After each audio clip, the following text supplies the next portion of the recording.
The Big 12 has released their preseason media poll for the 2024 college football season. Did they get it right? Where may have they gone wrong? And where did my beloved Mountaineers get placed? Did they get placed last again in 2024? Well, that didn't happen, but we'll take a look at where they did land.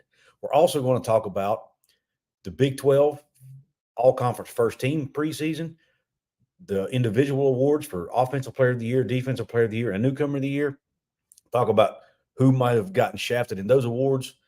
And then at the end of this live stream, we're going to talk a little bit of West Virginia basketball. We're going to talk about their scheduling matrix that was released for the Big 12 portion of their schedule for the 2024-25 season. And we're going to do it all live right here on this episode of what I like to call Happy Hour here at Couz's Corner, live edition.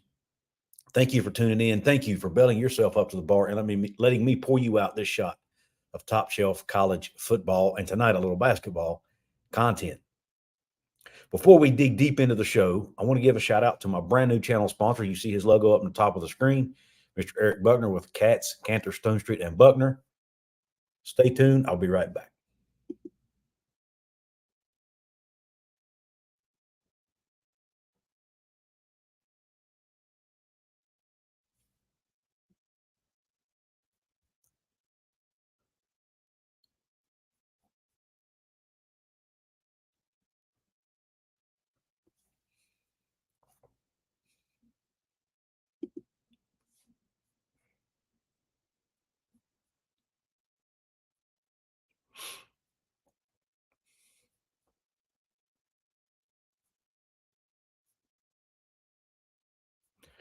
And I don't think I hit the right button. My bad, guys.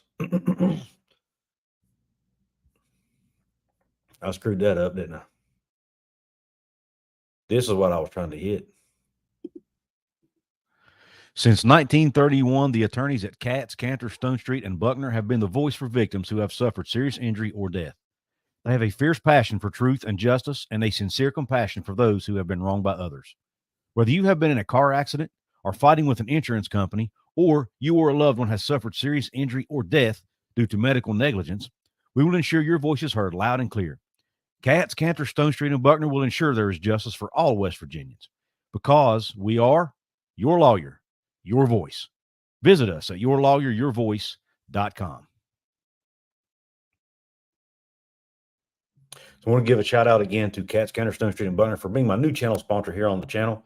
Sorry about that. I accidentally hit the channel the overlay picture instead of the actual video itself. Apologize for that there, ladies and gentlemen. But hey, it's live, baby. It's live.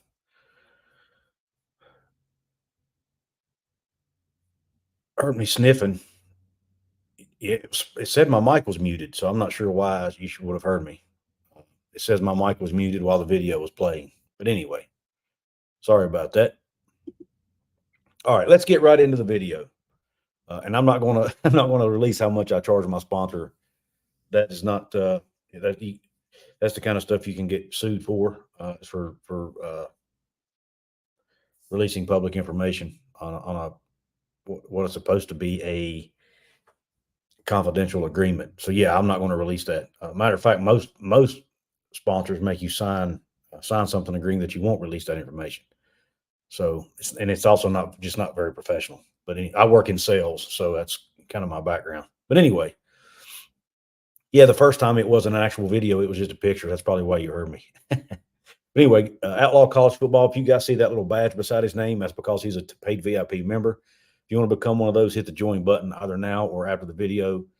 You can go to my channel homepage to do that. I'm not going to talk about it again.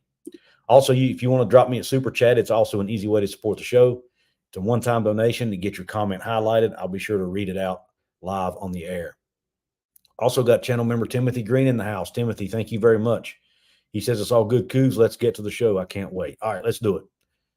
The first topic of discussion is Big 12 preseason poll. Utah and K-State named number 1 and number 2. WVU picked 8th. I'm going to do a quick screen share here just to show you the actually, that's the wrong thing. Let me go back. Let me do just a whole screen share. That way I can move from one thing to the other. Makes it a lot easier to do that than trying to flip back and forth. All right, you should be able to see that. Here we go. Can y'all see that? Okay. Basically, what we have, number 1 is Utah. No surprise there. Number 2, Kansas State. Number 3, Oklahoma State. Number 4, Kansas. Number 5, Arizona. 6 is Iowa State. 7, West Virginia. 8, UCF. 9, Texas Tech. 10, TCU. 11, Colorado. 12, Baylor. 13, BYU. 14, Cincinnati. 15, Houston. And 16 is Arizona State. And I just realized I have the wrong placement here in the banner at the bottom. It's actually 7th for WVU. But yeah, WVU picked 7th, Utah 1, K-State 2. I heard somebody in the comments section say that they thought West Virginia was screwed. I really don't. I mean, this conference is there's so much parity. It's just hard to pick where these teams should be. I mean, Utah, Kansas State, almost everybody's saying one of those 2 teams should be at the top. Just about every quote unquote expert, or even people like me who aren't experts, but try to be. I have no issue with Oklahoma State at 3. They have majority of their starters coming back from a 10-win team. Now, we'll get to Ollie Gordon later. There might be some stuff brewing there with him. We'll touch on that later in the video. Not sure if he'll be available or how much. You've got 4, Kansas. Again, they have a lot of people returning. Jalen Daniels, if he's healthy. Now, Kansas's placement will depend a lot, or some may even say entirely, on Jalen Daniels' health. We all know he's got a chronic back issue. If that back issue is not resolved and it bothers him throughout this season, there's a good chance it's going to have a huge impact on Kansas's season. And I'm gonna be honest. Their offensive coordinator from the last couple of years, Andy Kotelnicki, is now the OC over at Penn State, who also West Virginia plays, by the way, but not in conference. I think Andy Kotelnicki was a huge piece of Kansas' success, especially on the offensive side of the ball. In my opinion, he's one of the best offensive coordinators in the sport. And I think him being there is going to be I think it's going to impact them. Now, they went and got Jeff Grimes, the former OC at Baylor. But I'm not sure I'll just be honest. I'm not sold on Jeff Grimes being that good of an offensive coordinator. And the Baylor fans, if you're listening, correct me. Let me know what you think, or do you agree with me? Do you think Jeff Grimes is a step back from Andy Kotelnicki at Kansas? Kansas to me, between Jalen Daniels' health and the new offensive coach, it's 4th right for them. I don't know. I'm not sold on them yet, and I'm going to be doing my own preseason rankings at some point. But I have no issue with them being 4. 5, Arizona. Look, I'm not as high on Arizona as a lot of people. They do have their star quarterback and their star wide receiver back, but they lost a lot of guys too. And let's not underestimate the impact of changing head coaches. That could be a big deal.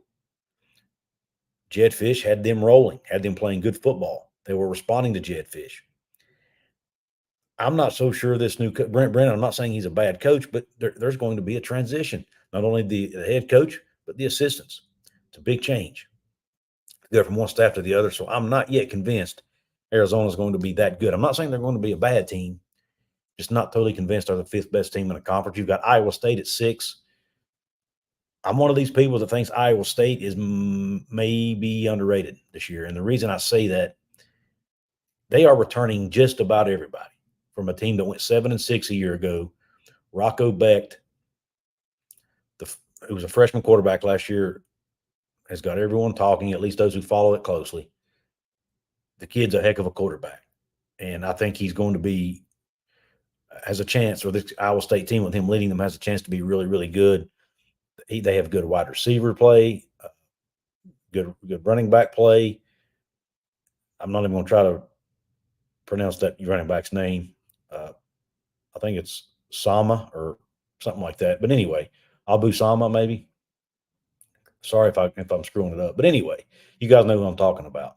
So I think they're going to be really, and we all know John Heacock over there, or Haycock, is going to play really good. His guys are going to play really good defense. So I don't really have an issue with Iowa State being one spot ahead of West Virginia. Yeah, West Virginia is at 7.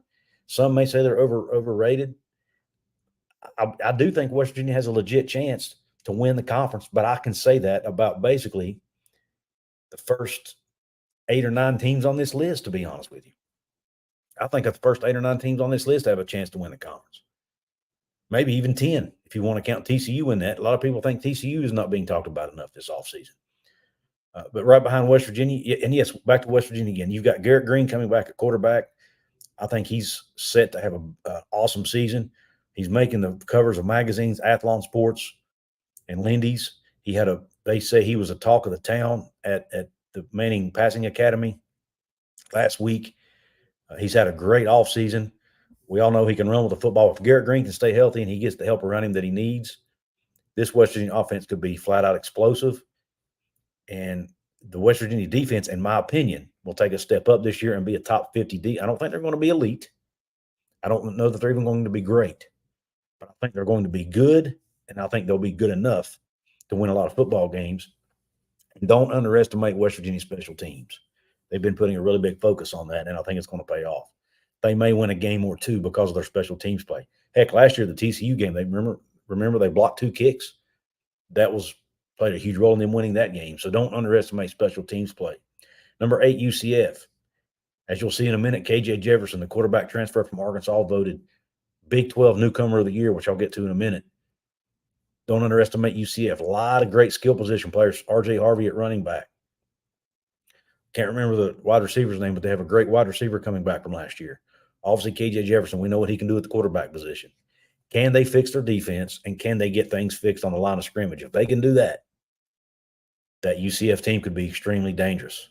Now, they come to Morgantown this year to play West Virginia. That should be an exciting game. Number 9, you've got Texas Tech. I don't know a whole lot about Texas Tech. All I know is that last year there was a lot of hype around them. They didn't live up to it. Again, they're going to have good skill players, especially one of the best running backs in the league in Taj Brooks. I'm not completely sold on Baron Morton because he hasn't been able to stay healthy throughout his career. But they do have good receiver play. If they can get their line of scrimmage fixed, I think they'll be a good team. Still, I think they're probably a middle of the pack team. I think they're about right. You got TCU at 10 again. Don't know a whole lot about them. Really not enough to comment. They got Josh Hoover coming back at quarterback, who showed a lot of brilliant flashes last year. Ended up winning the starting job at the end of the season. Their problem, I think, last year was mainly on defense. Can they get that fixed? You got Colorado 11th. I might have them even lower than that, to be honest. 12 is Baylor, and Baylor, that's a sneaky one to me, and here's why. Baylor, yeah, they struggled last year. They only won 3 games. There was a lot of rumors that Dave Aranda was on the hot seat.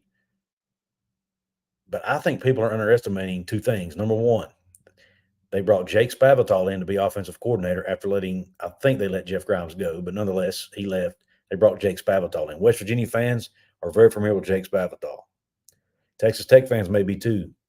He was offensive coordinator, or was it Texas Tech he was at? Anyway, he's been offensive. I know he was at Texas A&M at one time, but he's been offensive coordinator at multiple schools. He was the head coach for Texas State for a couple of years. In my opinion, one of the best offensive coordinators in the league. He was the offensive coordinator under Dana Holgorsen his last couple of seasons in Morgantown when they had Will Greer in that group. Very, very good play caller. His offenses are typically very explosive. They like to snap the ball quick. I expect Baylor to take a step up this year on the offensive side of the football with Jake Spavital to helm, assuming they got the players to do it, which I think they do because Dave Aranda is now starting to embrace the portal a little more, and NIL, I should say. Defensively, they also got I don't remember. Dave Aranda has taken over the play calling duties at Baylor, and Dave Aranda, one of the best defensive minds in the game. Nobody will dispute that. There's a lot of people who would argue his head coaching ability, but there's not many people that will say Dave Aranda is a bad defensive coach. Him taking over the play calling to me is a big deal. And let's not underestimate something else. This new rule that passed that analysts and GAs can now coach, or at least analysts. I'm not sure about GAs, but analysts can now coach players. Guess who Baylor has on staff as an analyst? Gary Patterson, one of the best defensive coaches in the history of college football, former head coach at TCU. If he can help coach this team and coach players up, Man, what an advantage that is to have that guy coaching up your players. And let's me back up a minute. That's actually something I think is being overlooked at West Virginia too. West Virginia has an analyst by the name of Jeff Castile on the defensive side of the ball, who, oh, by the way, one of the best defensive coordinators ever at West Virginia. Was defensive coordinator for most of the time under Rich Rodriguez. He was defensive coordinator the first year of Dave Holgerson's run. He was there for Bill Stewart. Great defensive mind in Jeff Castile. Tony Gibson, who runs that 3-3-5 scheme to perfection almost at NC State, he learned it from Jeff Castile. Jeff Castile is a brilliant mind. Maybe he's going to be able now to coach up players as well around the Mountaineer sidelines, even though he's an analyst and has been having to do it, break down film and things behind the scenes. Anyway, let's finish it out. You've got, I think better could be better than advertised is where I'm getting. You've got BYU at 13, Cincinnati at 14, Houston at 15, Arizona State at 16, and that's about right. I think Houston's going to be better with, Willie Fritz as a coach. But again, they lost a lot of people. He's having to rebuild that program. You've got Arizona State. They're rebuilding a program under Kenny Dillingham. Cincinnati, I'm still not sold that they've figured it out. Their star defensive player, Dante Corleone, unfortunately is having some health issues. Not sure how much he'll be able to play. And BYU, don't really know what to expect with those guys and Kalani Sitake. They could be sneaky good, or they could struggle again. Now, let me check the comments before we move on.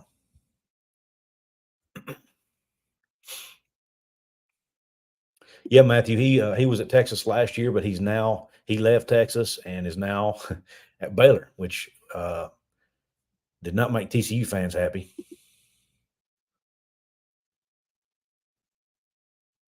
Browns and Beers in the chat, another VIP member. He says, saw some Neil Doubters for the first time in a while on X today. Trolls came out of their caves from this. Yeah, they will, man. There's always those negative Nancy's out there. Brian McGuinn says, all Big 12 team is worse. Yeah, I'm getting to that next. Kenny Evans in the house, another VIP member. He says, we need to be consistent year after year, not a 1 year only. WV does better when being underdogs. Go WV. Absolutely. WV Football Going Deep, who, by the way, has his own channel. Go check it out. He says, think WVU defense will be top 3 in the conference. I'm not going to go that far, Forrest, but I do think they'll be good. I think they'll be top half of the conference. Not sure they'll be top 3. I think Oklahoma State's going to be really good. Iowa State's going to be really good. That would be my first 2. I think Kansas State will, and Utah. I mean, Utah's got most of their defense back from last year too, so it's going to be tough to be top 3. But hey, who knows? It's possible.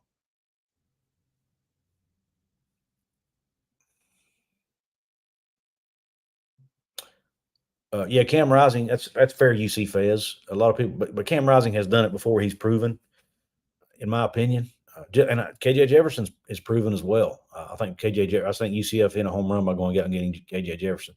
By the way, we have folks watching on Twitter as well. If you're watching on Twitter, I forget to do this sometimes, but if you're watching on Twitter and you want to see some of my past content, go over to YouTube.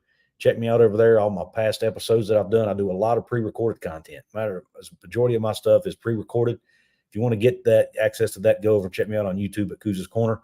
But thank you for those of you watching on Twitter. Again, shout out to my new channel sponsor, Katz, Cantor, Stone Street, and Buckner Attorneys. If you've been physically injured or a victim of medical malpractice, you need to give them a call and go to their website, yourlawyeryourvoice.com.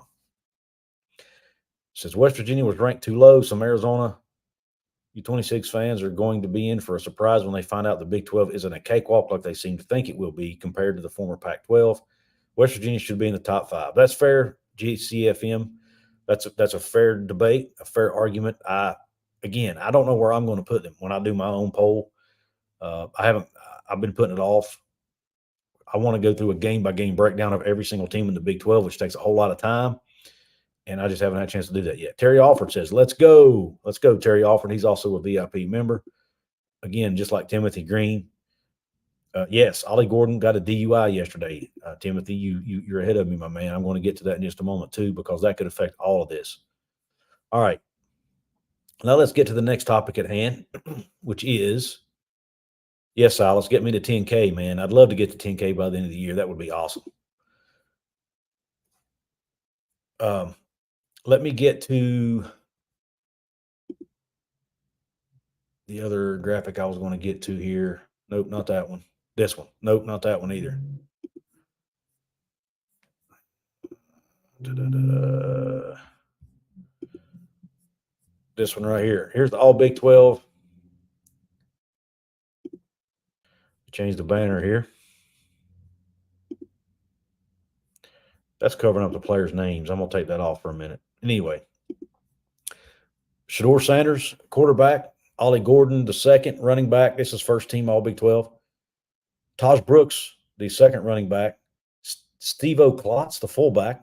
Can't believe they still have fullbacks on there, to be honest. Wide receiver, first team, Tetairoa McMillan from Arizona. Kobe Hudson from UCF. He was the one I couldn't think of earlier. Jaden Higgins from Iowa State and Brennan Presley from Oklahoma State. 4 very deserving young men. I have no issue with any of them. First team tight end, Brant Keithy from Utah. Again, no issue with that one. Off the lineman, look, I don't know enough about the lineman to give an opinion other than one. But you've got Jonah Salvainea from Arizona. I hope I got that name right. You've got Luke Kandra from Cincinnati, Dalton Cooper from Oklahoma State, Joe Mikowski from Oklahoma State. So 2 Oklahoma State players on the first team offensive line. 4 total. 4 total. All right, then you've got Wyatt Milam from West Virginia. The only West Virginia player on this list is offensive tackle Wyatt Milam. Then you've got Tyler Loop, who's a place kicker from Arizona, and Dre McCray, a kick returner, punt returner from Texas Tech. Now, I don't really have an issue with that. I don't know that there's any other player on West Virginia's team worthy of a first team preseason now. This is preseason. It's on paper. This is all on paper. It's all speculation and forward looking. So none of us know by the end of the season, Garrett Green could be the best quarterback in the conference. But right now, what I know on paper, I have no issue with this. Now you might say you could put Devin Neal ahead of Taj Brooks. Some might say put Jaheim White ahead of Taj Brooks, but Jaheim White to me doesn't have a big enough sample size. Taj Brooks has a much bigger sample size than Jaheim White, so I think it's fair to put him first team. No issue there. I have no issue with any of the wide receivers. And again, the offensive lineman, I don't know a whole lot about other than Wyatt Milam, and it's well deserved. He allowed 0 sacks a year ago and started every single game. I think he may have missed a game or two, but nonetheless with injury. But he allowed 0 sacks and played a lot of snaps. So I think he's very deserving. Then you've got the all defensive team. Defensive lineman Tyler Batty from BYU. Defensive lineman Dante Corleone from Cincinnati. Again, reports came out that he suffered blood clots in his lungs. That's a serious deal, guys. So put prayers up for Dante Corleone. I never want to see that happen to anyone, opponent or no opponent. Do not want to see Dante Corleone. Hopefully he'll be able to make a full recovery and come back and play, because that young man is an absolute stud on the defensive line for Cincinnati. You've got Colorado defensive lineman B.J. Green II, and 2 more defensive linemen, Lee Hunter from UCF and Junior Tafuna from Utah. Linebackers, Arizona's Jacob Manu, Oklahoma State's Nick Martin, and Oklahoma State's Colin Oliver. Again, I don't know as much about Manu because I didn't see Arizona play a lot, but Nick Martin and Colin Oliver, again, 2 absolute studs. You've got Arizona DB Tacario Davis, Travis Hunter from Colorado, no surprise there. Jeremiah Cooper's at DB for Iowa State. Kobe Bryant, another awesome stud DB from Kansas. West Virginia fans remember him. Remember the pick 6 that JT Daniels threw in overtime a couple years ago? I think it was to him, if I'm not mistaken.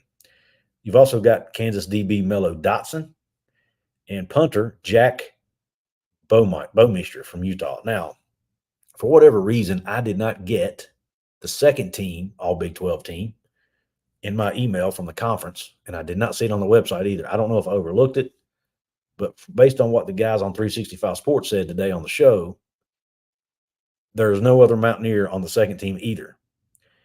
And that was a little surprising to me, because I thought either Aubrey Burks, the safety, or Cole Taylor, the tight end, I thought one of those guys would be listed as a second teamer. So I was a little bit surprised that they weren't. A lot of people are high on Cole Taylor. He had a very productive season last year. Catching the football, I think he had close to 40 catches, several touchdowns as well. And then and he's going to be back for another year. And then you've got, again, Aubrey Burks, who came into last season with a lot of preseason hype, didn't play up to his standards. But let's remember, he had that real serious injury there in the TCU game where it looked really scary, where he had that upper body, it looked like maybe a concussion or something going on like that. So that's not something you recover from overnight. So, he will be back this year, and he made a comment in a press conference. This is his contract year. He's playing this year like he's a senior, and he's playing for money. He knows if he can put a lot of good play on film, he's going to get to the next level, and the better he plays, the more money he'll make. So he called it a contract year, and that's the mindset he's playing with. So I expect him to come out really, really hungry and have a really good season. I think they're going to move him positions, maybe put him at the spear position where he can rush the passer more. I think they found out he's really good at that. Probably didn't really blossom at that till later in the season last year, so they're going to put him there where they can utilize his athleticism, rushing the quarterback maybe. So we'll see. Maybe that makes him an even better player than one he played a year ago. But again, there's still some stuff here that West Virginia can use for motivation. All their players, except Wyatt Milam, got snubbed on all Big 12 teams. There's even some special teams guys you could argue. Michael Hayes, a good kicker. Ollie Straw's a good punter. Preston Fox, good punt returner. Austin Brinkman. I'll tell you who's really high on Austin Brinkman is Phil Steele, and his magazine has Austin Brinkman listed as one of the best long snappers in the Big 12. So, maybe he got, but I don't think they even put long snappers on here, but nonetheless, I think West Virginia is going to be surprisingly good in special teams in 2024. I really do. Let's get to the players of the year in the Big 12. You've got Offensive Player of the Year, Ollie Gordon II from Oklahoma State. Again, he was arrested last night for suspicion of drunk driving, according to reports. Investigations are ongoing. Not sure what's going to happen with that. Will he get suspended a game? Will he get suspended 2 games, 3 games? Who knows? My guess is he'll get like a 1-game suspension or something and have to run or take some kind of internal punishment. Now, if it comes out that it ends up being worse than what is being reported, maybe it could be something more extensive, but we'll see. Again, it's ultimately at the decision, or it's ultimately Mike Gundy's decision on what to do there, and I'm sure he we'll talk to the young man and try to get more. He'll have more details than what we have. Defensive Player of the Year, Travis Hunter, Colorado defensive back. I have no issue with that. That young man is an absolute stud. He might be the best overall football player in the entire Big 12. He's a good enough receiver to also be on the first team, to be honest with you. He's one of the best receivers in the league and one of the best DBs in the league. Absolute stud player, 6'1", 185 from Suwanee, Georgia. He's exciting to watch. I ain't gonna lie to you. Kind of glad West Virginia's not playing him this year. Newcomer of the year, again, like I mentioned earlier, KJ Jefferson, quarterback at UCF, who's transferring. He's a senior transfer from Arkansas. He's a newcomer because he's new to the conference. And the question was asked on 365 Sports, well, the 4 new teams, are any of their players eligible? That's not how it works. You have to be transferring over to one of the schools from a school that wasn't in the league last year. So, yeah, I don't think any of those – I don't think, for example, a Utah player who played at Utah last year wouldn't be eligible but if that player would have played, I don't know, at Duke or somewhere, he'd be eligible. So it has to be a transfer or a freshman, is my understanding, for it to count. That's the spirit of the award, which makes sense. But let me go here and see what you guys are having to say in the comment section.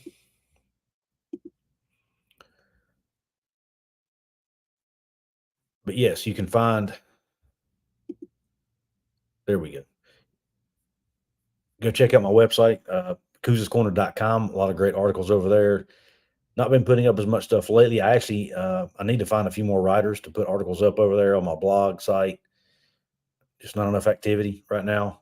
The writers I have are extremely busy with their personal lives as well, just like I am, and I obviously don't have time to write a lot of articles and manage this website as well, manage this channel. So hopefully we'll start getting some more content up as we get closer to the football season. But there is some stuff over there you can go check out and read. It's also a way you can reach out to me. There's an option at the bottom to sign up for my email list where you get articles emailed to you every morning, any updates. And you can send me and shoot me an email as well through the website.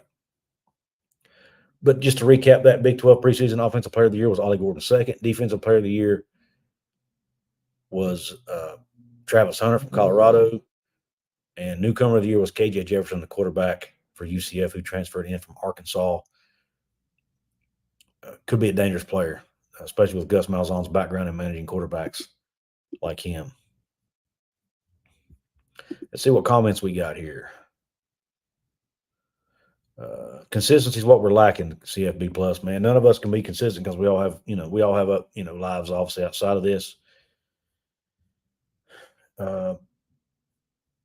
Tyler Kopp says, me and Paul should do a live stream together on both of your channels if possible for your preseason power rankings and game by game. Tyler, I don't know. We'll see, man. Paul and I don't work together anymore, but we'll see. WV Football Going Deep says, never knew what Jock Sanders did, but loved how Stewart handled it. He was suspended, but given a chance to earn his way back on the team. Yep. Bill Stewart was really good for that. Giving guys second chances and ended up making them really, much better people in the end as well.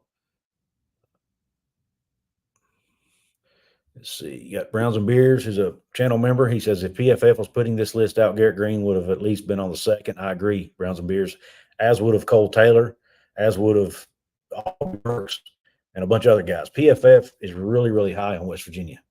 So this season, we should find out how much PFF knows.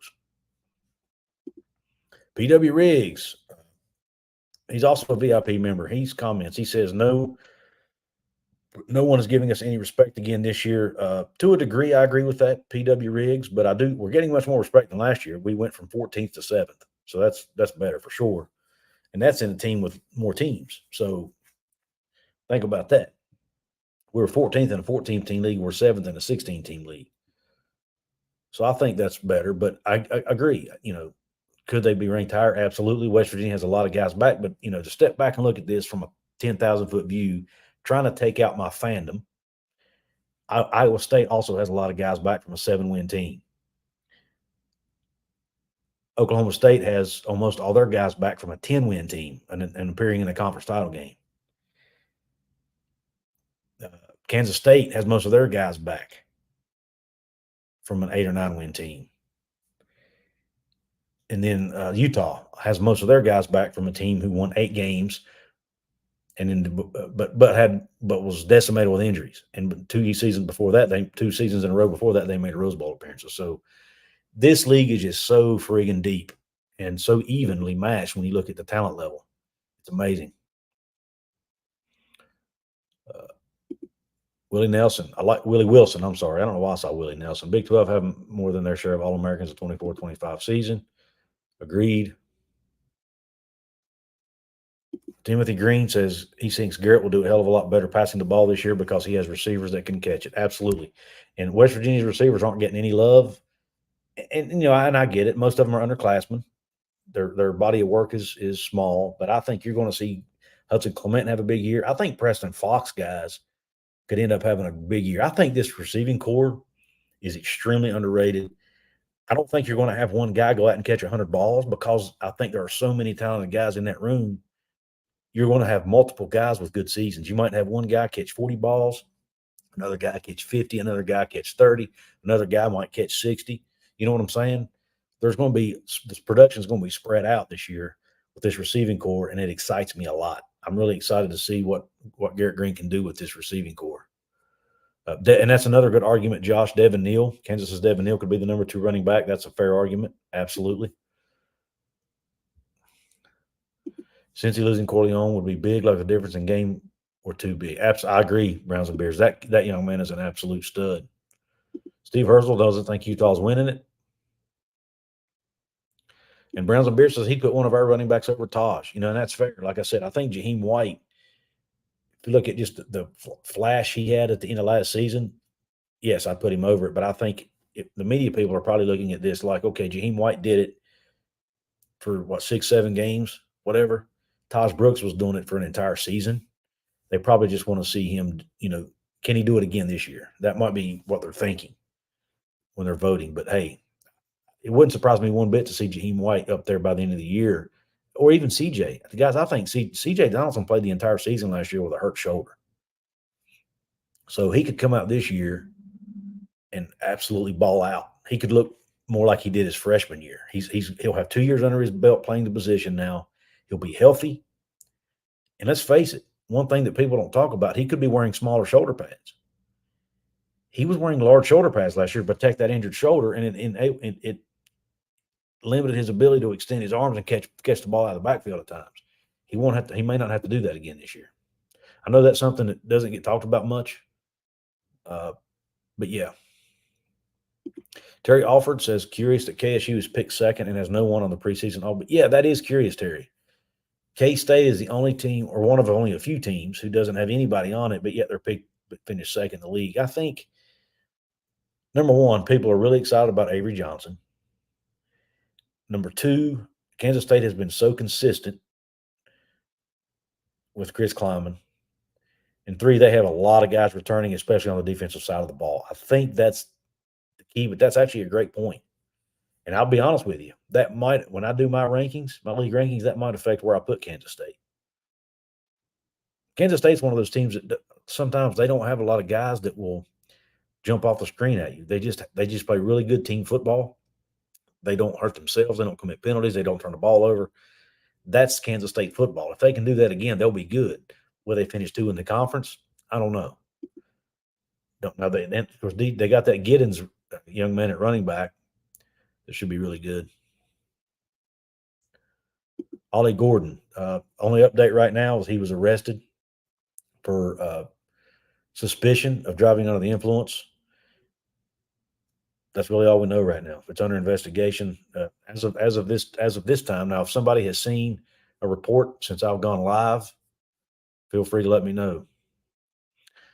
Thank you, Browns and Beers. Appreciate it, man. That's all right, Tyler. Nobody did. We're not really making a big deal out of it.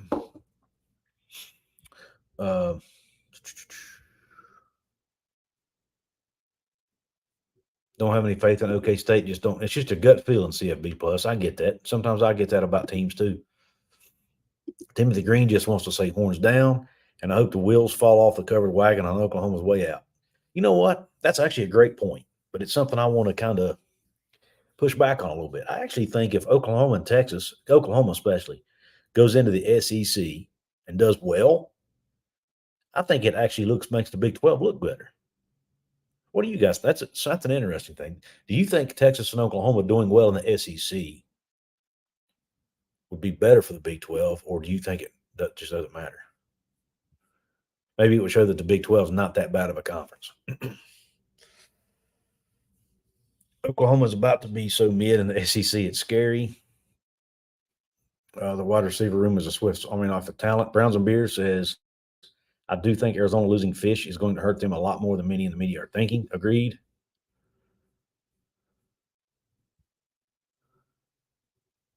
Daniel Gigax, another VIP member. Thank you, Daniel. He says 7th isn't as bad as the 14th they voted last year. Again, I agree. It's kind of where I expected them to be somewhere in that 6 to 8 range, and that they landed right in there at 7. So, but again, thank you all. For those of you on Twitter, if you want to see my past content, go check me out on YouTube as well. And again, folks, you see people with badges beside their name are getting their comments read more frequently because they are paid VIP members. If you want to take advantage of that, you can join the channel as well. It's $2.99 a month for the pub level, $4.99 a month for club level. I'm probably going to add a third level to it at some point as we get closer to the season. But you get first priority with comments. Another way you can do it, if you just want to make a one-time donation, hit that super chat button. It's at the $sign near the chat box. It will highlight your comment, and you can steer the conversation in the direction you want it to go.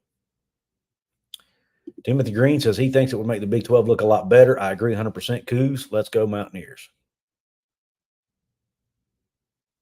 Jacob Yo says if MB does not want that Mayo, get the Big 12 championship. Agree. Now, let's touch on the last topic I want to talk about. And listen, we're veering off of football just for a minute, but most of you West Virginia fans watching, I know you all love your basketball too. And even though I'm not on Hoops from the Hills anymore, I still love my West Virginia basketball.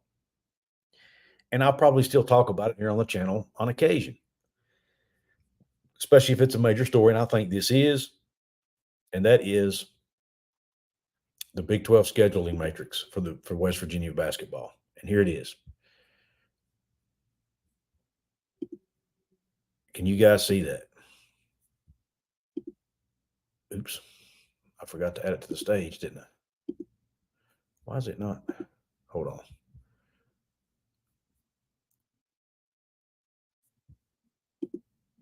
All right, let's try this again. The scheduling matrix.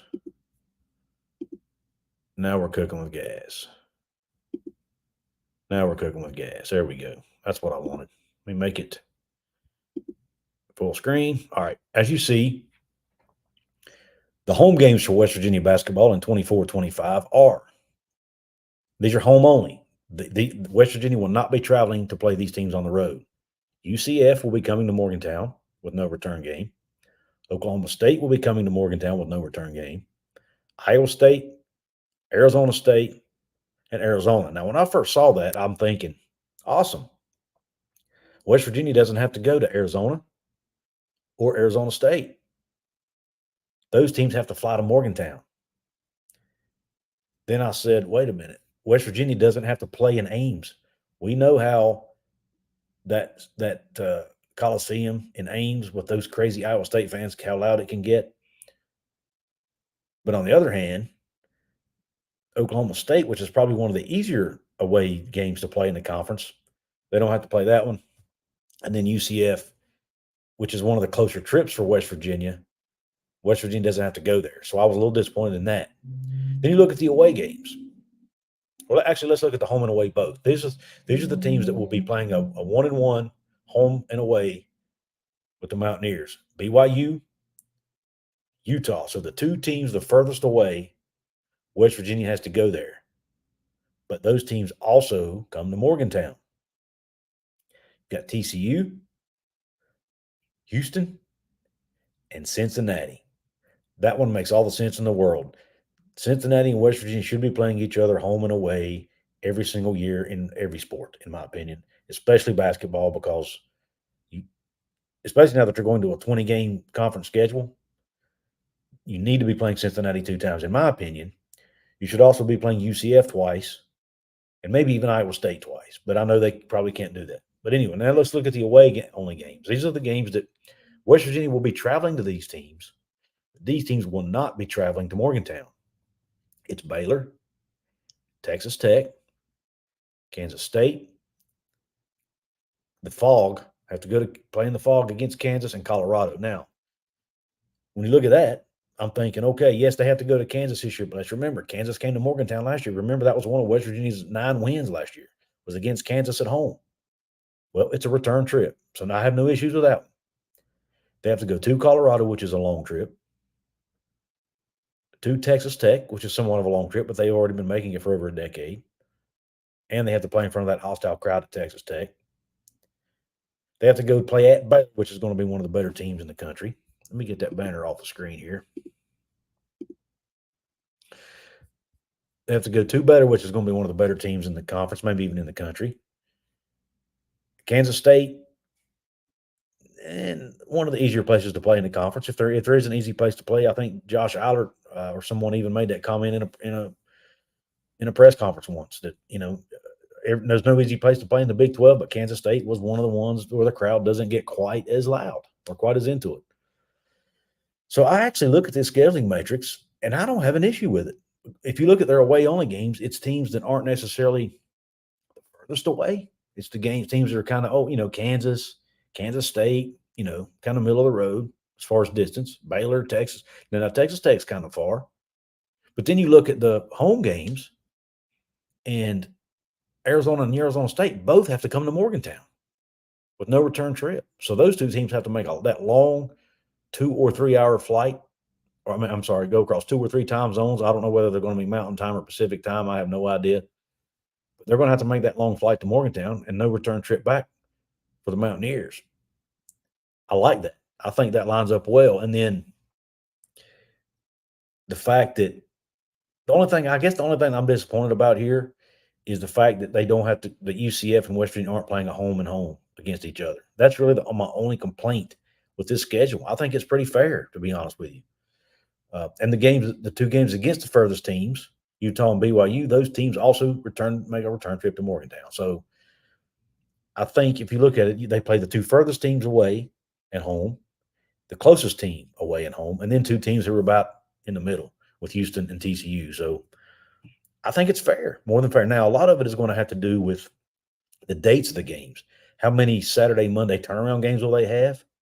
And when they do have to do that, will they be, back-to-back road games? For example, will they play when they go to when they do go to Kansas and Kansas State? Can they play those on a Saturday, Monday turnaround where they don't have to travel all the way back to Morgantown and then turn and go back? Same thing. Maybe that's why you see Utah and BYU together. Maybe they play those two teams back to back on the road. It'll be interesting to see. And I haven't looked at the scheduling metrics for the other teams either in depth, so I'm not sure what they're, who are they playing before West Virginia? Do they have a 2-day turnaround before they play West Virginia? All those things will come into play. In basketball, it's typically pretty even. Each team plays about 2 games a week, and usually your team that plays on Saturday also plays Monday.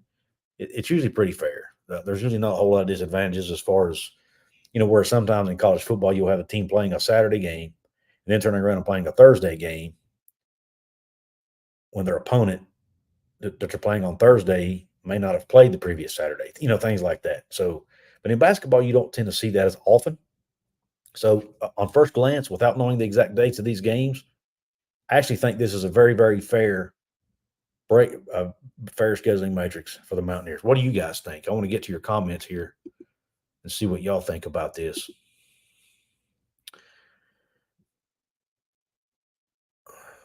Let me see. Browns and Beers says, really hoping to go to the game at Allen Fieldhouse this year, really hoping that lands on a Saturday. Yeah, you know what? I've never been to an away game in basketball. Maybe this year's my year. I don't know. We'll see. Timothy Green says, overall, I really think it don't matter. This is the Big 12, if not the toughest conference in college basketball. I really like our new coaching staff and the players that they picked. Agreed. Terry Alford says, I think Coach DeVries has assembled a great team in a very short time. If we get some height, we should be able to get some great wins. That's a very interesting commentary, and I agree with you to a degree. But someone, and I hate that I don't remember who this was. I'm terrible at remembering names. I have people send me great ideas all the time. Sometimes I use them on my show, but I never can remember the person's name. But someone sent me a list of the roster of the 2010 Final Four team. When West Virginia went to the Final Four, the tallest guy on that roster, if my memory is correct, was 6'8". Exactly like this year's roster. Tallest guy on the roster this year right now, and as far as I can tell, is 6'8". We might have one guy taller than 6'8". But basically, the average height of the rosters is about the same. Now, look, I'm not expecting this team to go to the Final Four by any stretch. So I'm not saying that. But what I'm saying is there is a formula for winning games without having a true quote-unquote big. Right now, they're expecting the young man from Illinois. Holy cow. Somebody tell me the kid's name. I'm losing my mind. Geez. Anyway, the guard is Sincere Harris. Amani Hansberry. Matthew, I'm so sorry, man. I had a brain fart, brother. Thank you. He's supposed to be. I heard an interview with Coach DeVries the other day on Three Guys Before the Game, and he mentioned that he will likely be his 5, or at least he is right now. And yes, Eduardo is 6'11". Matthew, I forgot about him, but he is. I guess he is right now definitely the tallest guy on the roster.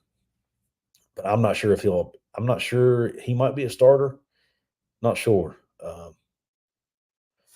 Wyoming Mountaineers. Oh, Wyoming Mountaineer. I don't remember seeing you on here before, man. If I have, I apologize for missing you. Thanks for joining the show.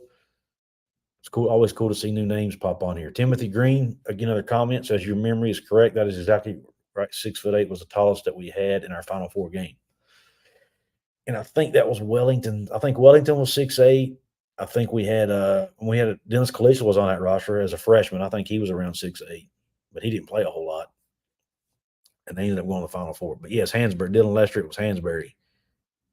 Thank you and Matthew for correcting me on that. I just had one of those moments, man. I had one of those Joe Biden moments. But anyway, sorry, I shouldn't have got political. But I'm sure you guys can get a chuckle out of that. Cody, I'd rather not address that if you don't mind. I'd like to just leave that alone. No offense, man, but yep, small ball right now, Matthew. But there is still time. They could still. Coach DeVries said he's going to try to save room on the roster just in case they can make a last minute addition. If somebody unexpected becomes available, they might be able to go grab. They're going to prepare for that. But they're always looking for guys. Always looking for guys. Well, you guys let me know if there's something. Browns and Beards. I've missed this comment somehow. I'd swap TCU and Houston as a home away with UCF, but that's about it. Yeah, agreed. And my guess is they'll do that next year. Maybe these games will probably all flip to an extent. I don't know. Maybe you can do it. Maybe you can't exactly flip it, but anyway, I actually was planning to do a video at one time on the 20-game conference schedule. That's one of the few things I actually disagree with. I know the league's trying to make money. I get that. But basketball is such a small revenue maker compared to football. I don't know how much extra money you're making by playing. See, you're 16 teams, 2 extra home games each. What is that? What do you get? 10 extra games out of it? Something like that, maybe? I don't know. I'm not good at math. But how much money are you really making by getting 10 extra conference games? Or no, it'd be more than that. It'd be, I guess, 30 extra games. But anyway, nonetheless, how much money are you really making by doing that versus doing something on the football side? And 2, our conference is already so deep and so good. I feel like all they're going to do is just beat each other up. By the time these teams get to the March, they're absolutely just beat up, And I'm not making excuses. It's just the truth. The Big 12 is a gauntlet. And to add 2 more games to that gauntlet, to me, I'm not sure it's a great idea. I really don't. But I don't. Maybe you guys have a different opinion on that. I'd like to get your opinion on the 20-game conference schedule in basketball. I personally don't like it. I just don't see how it helps the league at all. And I think it's going to make them struggle when they get you could get guys hurt, anything. Browns and Beer says, have done a Big 12 trip on top of most of the close regional trips over the past few years. For basketball, did Stillwater and Austin before just going Cincy last year. Yeah, man, I don't, I'd like to do more of that. But it's tricky. Have to fly in the whole bit. But maybe one of these days maybe one of these days I can get credentialed and I can go for free. We're working on that. But anywho, and to be honest with you, I wouldn't be able to make that many anyway. If I did get credentialed, I'd have to let one of my writers go because I have a full-time job and I can't just those weeknight games in Oklahoma or Texas or wherever I wouldn't be able to do. But I would like to try to get out and see. I definitely would at least like to get to the Big 12 tournament in Kansas City. That would be really fun. I want to do it on a year. I started to do it last year, but West Virginia's team wasn't good, and I knew they didn't have much of a chance. So I want to go a year when West Virginia actually has a shot to make a run. I'd like to try to go to the Big 12 tournament because I've heard it's an absolute blast to go to that. So I'm hoping to do that in the very near future. Just to let you guys know, I don't want to let the cat out of the bag, but I do have some pretty cool plans for the channel for this football season. You're going to start seeing some faces besides mine on here, hopefully. Some new contributors we can do joint shows together, things like that. And I think it'll be really fun. I'm really looking forward to it because I do get tired I love talking to you guys, but I like having other people to collaborate with and talk with, and it just makes it more fun to me. And to me, those are the kind of shows that are more entertaining for myself too when I'm watching YouTube. So we're hoping to bring you guys more of that for this upcoming football season. And there's some stuff in the works. Like I said, I don't want to get too detailed yet because we don't have all of the details worked out yet. But you are going to start hopefully seeing, if everything works out, some additional faces on this channel other than just me. And so I'm really excited about that. And going to bring you guys some extra West Virginia content and hopefully even some extra Big 12 content. At least that's the plan. But that's about all I got for tonight's show. I thank each of you for tuning in. Again, don't forget to check out my website, couzescorner.com, for all the articles. And if you're a West Virginia fan, also, you guys know Mike Osti, Ethan Bach. great writers over at WV Sports Now. If you go over to their website and you want to sign up for the Holler, which is their behind the scenes content, and which also gives you ad free content, if you use promo code Couz at checkout, you get a 40% discount off a 1-year membership. You get it for $20.99 instead of $34.99. So take advantage of that with promo code Couz over at the Holler. It also helps me out. I'll make a small commission. I want to give a shout out to those guys partnering with me on it. Mike and Ethan, love those two guys. They've always been good to me, and I always enjoy working with those guys, and I even and reading their content as well. Timothy says it's always better when you have someone else to go back and forth with. I agree, Timothy. It's easier for the creator, and I think it's also better for the audience as well. So, but anyway, thanks to everybody who hopped on here on this live show tonight. I look forward to bringing you more content later this week. Again, shout out to my new sponsor, Cats, Kenner, Stone Street, Butner. Check them out at yourlawyeryourvoice.com if you've been injured, or you or someone in your family has been injured or, God forbid, killed due to medical negligence. Again, your lawyer, your voice, in the state of West Virginia or Virginia as well. They do practice in the state of Virginia. I'm calling it a night. Have a top shelf rest of your night and a top shelf day if you're watching it on the replay. Thanks for tuning in, and cue Country Roads.